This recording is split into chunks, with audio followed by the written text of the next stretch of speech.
Assalamualaikum warahmatullahi wabarakatuh. Salam persaudaraan. Bismillah, alhamdulillah. Wassalatu wassalamu ala rasulillah Sayyidina Muhammad ibni Abdillah. Wala hawla wala quwata illa billah, amma ba'd. Hadirin, para kadang, persederek, sesepuh, bini sepuh, adik-adik semuanya, para warga Persaudaraan Sejahtera. Alhamdulillah, pada kesempatan kali ini kita bertemu kembali dalam acara memberikan pencerahan tentang apa itu bulan Suro dan harus seperti apa ketika adik-adik atau warga baru yang sudah disahkan. Sekarang kita berada dalam bulan Suro yang di dalam ajaran Islam dinamakan bulan Muharram. Kita ketahui bersama di Indonesia, khususnya di Pulau Jawa, ataupun sebenarnya di dunia, bulan Muharram ini merupakan bulan yang memiliki keutamaan, ya. Sehingga ada puasa di bulan Muharram, yaitu puasa Asyura, yang itu sebenarnya tidak hanya dilakukan oleh umat Islam, juga agama yang lain ada yang juga berpuasa di bulan Asyura, ya. Kita kembali kepada ajaran Setia-Terate, ya. Kita sebagai orang Setia-Terate, setiap bulan Suro ini kita ketahui bersama bahwa ada pengesahan calon warga baru di mana-mana, ya. Bahkan tidak hanya di Indonesia, di luar negeri ada cabang-cabang istimewa yang setiap bulan Suro pun juga mengesahkan. Mengapa sih kok bulan Suro? Ya.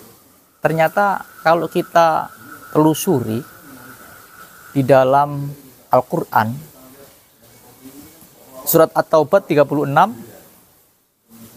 Allah menjelaskan, Inna idzash syuhuri indallahi 12 syahrun fi kitabillah yauma khalaqas samawati wal arda minha arba'atun hurum dzalika dinul qayyim fala tadlimu fihi anfusakum. Jadi ketika Allah menciptakan langit dan bumi, pada saat itu pula Allah telah menetapkan di dalam satu tahun itu ada 12 bulan. Di antara 12 bulan ini dijelaskan dalam kitab suci Al-Quran itu ada 4 bulan yang dimuliakan oleh Allah. Minha arba'atun hurum, ya. Ada 4 bulan yang dimuliakan oleh Allah. Di antara 4 bulan itu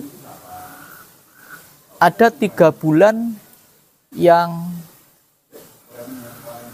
berjajaran, ya. Di dalam hadis riwayat Bukhari Muslim itu dijelaskan salatun mutawaliyatun. Ada 3 bulan yang berjajar-jajar, yang dimuliakan oleh Allah, dan 1 bulan yang terpisah, yaitu bulan Rajab. Yang 3 bulan berjajar-jajar itu adalah bulan Selo, atau di Islamnya namanya bulan Dzulqa'dah. Yang kedua setelah Selo besar, ya, bulan Islamnya namanya Dzulhijjah. Setelah besar Suro, bulan Islamnya yaitu bulan Muharram. Nah, di bulan Muharram ini kita sebagai warga setia hati terhati menyaksikan bahwa tadi seperti yang saya sampaikan bahwa ada banyak pengesahan-pengesahan ya di kabupaten kota, bahkan di luar negeri pun juga begitu. Ya, ini karena apa? Karena bulan Muharram ini atau bulan Syuro itu adalah bulan yang dimuliakan oleh Allah. Ya, selain bulan Ramadan.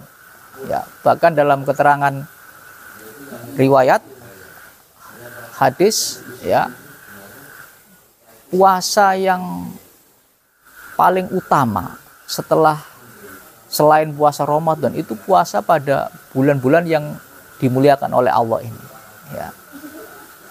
Nah, inilah mengapa banyak orang Islam ataupun orang Jawa khususnya orang PSHT, orang setia hati terhati, ketika bulan Muharram, bulan Syuro itu betul-betul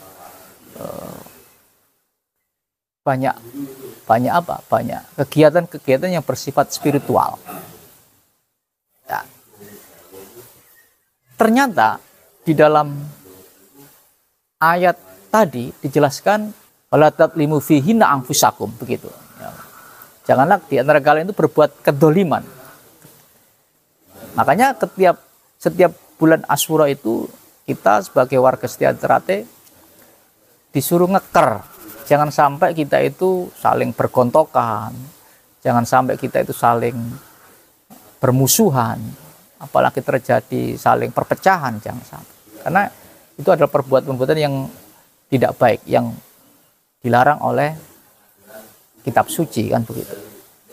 Dan saya kira agama apapun melarang kita itu untuk berbuat ketidakbaikan seperti itu.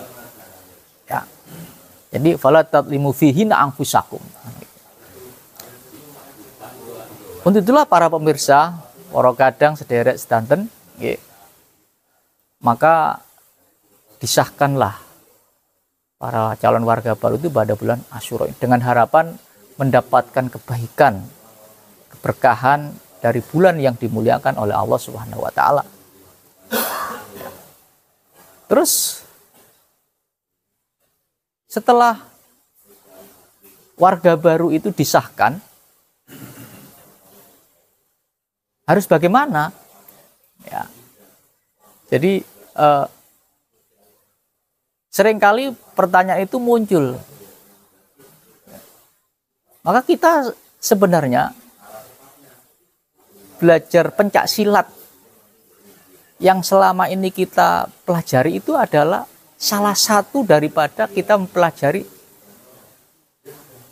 ajaran setia hati. Ya. Kita belajar setia hati itu tidak hanya belajar pencak silatnya saja, tapi masih ada pelajaran-pelajaran yang lain.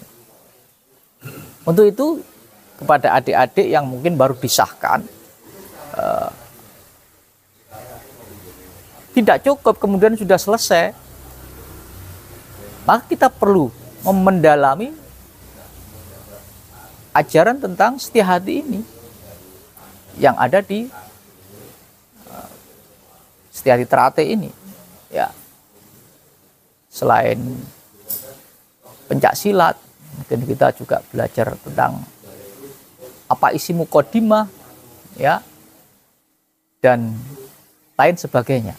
Ya. Belajar pencak silat ini aja perlu kita dalami. Kita belajar tentang jurus, ya, ada jurus sabuk polos, kemudian ada jurus sabuk jambon, ada jurus sabuk hijau dan putih. Masing-masing jurus ini sebenarnya diajarkan filosofinya yang itu harus diperdalami lagi, ya. Untuk itu adik-adik yang baru disahkan seyogyanya mendatangi para sesepuh senior untuk mendalami tentang ajaran setia hati, yang salah satu adalah kita telah diajari jurus tadi, ya, Sehingga kita terbentuk karakter yang berbudi luhur setelah selesai latihan mulai sabuk polos menjadi warga seperti saat ini yang sudah disahkan. Ya. Belum lagi kemudian ada makna yang lain, ya, bahwa di Setia Hati Frate ini diajarkan sangkan paraning dumadi, ya. Itu bisa kita lihat dari kita melakukan jurus 1 sampai jurus 36, ya. Sangkan itu asal kita dari mana, paran itu tujuan kita itu kemana, dumadi itu apa yang harus kita lakukan dalam kehidupan ini, itu disimpulkan dari jurus-jurus yang ada. Saya kira itu, ya, yang bisa saya sampaikan. Semoga bermanfaat.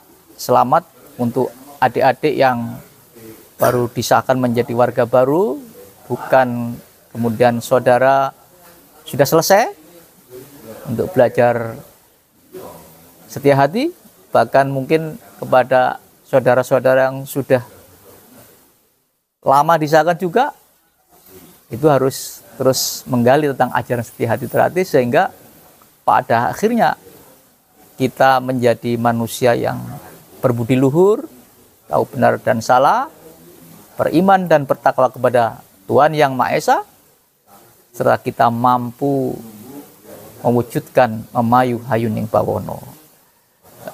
Insyaallah akan disambung pada kesempatan yang lain. Terima kasih atas segala perhatiannya.